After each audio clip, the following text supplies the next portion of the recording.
Hindi mo kailangang gumastos ng malaki para makalaro ng maayos. Sa budget na 5K hanggang 8K, may dalawang gaming phones ngayong 2025 na kayang tapatan ang mas mahal na model. Pero alin nga ba ang pinakasulit? Gamit ang ating tech board, susuriin natin ang performance at efficiency para siguradong the best ang mabibili sa budget mo.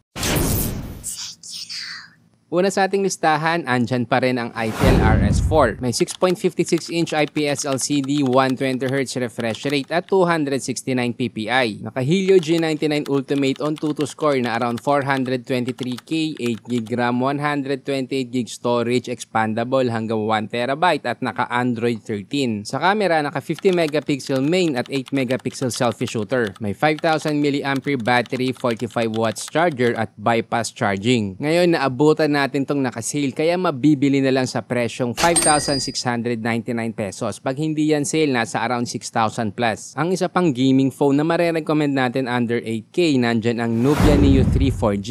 May 6.8-inch IPS LCD, 386 ppi, 120Hz refresh rate at 1,000 nits. Naka-Unisoc T8100 on Tutu score na around 453K, Android 15, 8GB RAM, 128GB UFS 2.2 storage at expandable hanggang 1TB. May 6,000 mAh battery, 33W charger at bypass charging. Sa iba pang features, naka-stereo speakers, gaming triggers, RGB lighting at IP54 dust and splash resistance. May SRP na 7,994 pesos. Ngayon oras na para ihambing ang chipset ng dalawang phone sa ating tech board at alamin kung alin ang pinakasulit para sa'yo. Una sa CPU performance, mas mataas ang score ng Unisoc T8100, meaning mas mabilis siya sa pagbukas ng apps, multitasking at pag-process ng data gaya sa background apps o productivity tools. Ngayon naman sa gaming performance, pareho silang gumagamit ng Mali G57 pero mas maraming graphic cores ang T8100 kaya mas kaya niya ang mas mabibigat na graphics tulad sa games o video editing, pero again may limit pa din yan. Isa pa, konting lamang lang si T8100 sa gaming kaya halos di mo din yan ramdam sa actual. Sa battery efficiency naman, mas mataas ang score ni Helio G99 Ultimate, meaning mas tipid ito sa kuryente kaya mas tumatagal ang battery life lalo na kapag idle o light usage lang. So ang Tutu benchmark, lamang ng halos 7%